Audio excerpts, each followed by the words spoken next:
Edhe këtë të njëjtë GKKO nuk mundi të marrë vendim për të kaluar ose jo në gjykim dosjen Partizani ku në akuzë janë Sali Berisha, Jamar Bërmaltezi dhe 3 të tjerë. Avokatët kërkuan përjashtimin e gjyqtares Fiorella Davidi duke akuzuar për një anshmëri.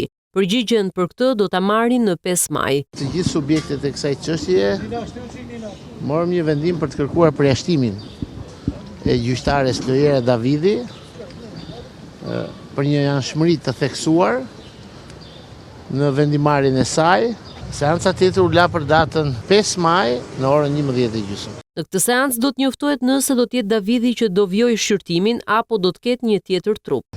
Nëse gjithmonë gjyqtarja Fiorella Davidi do të vjojë të jetë gjyqtarja e çështjes, ose nëse gjykata do të pranojë kërkesën tonë për përjashtim, atëherë do të vjojë me gjyqtarin tjetër.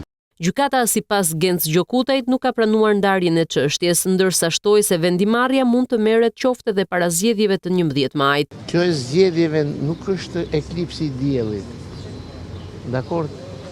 Pse e lidhi me zgjedhjet? S'ka lidhje kjo punë me zgjedhjet, sepse po t'ishte se kodi do parashikonte që në 11 maj suprimohet kodi i procedurës penale dhe kodi penal, atëherë mund të thisi për një shtyrje. Nuk ndryshon kodi as përpara as pas zgjedhjeve. Dhe unë besoj që këta janë shumë konsekvent në zbatimin e tij.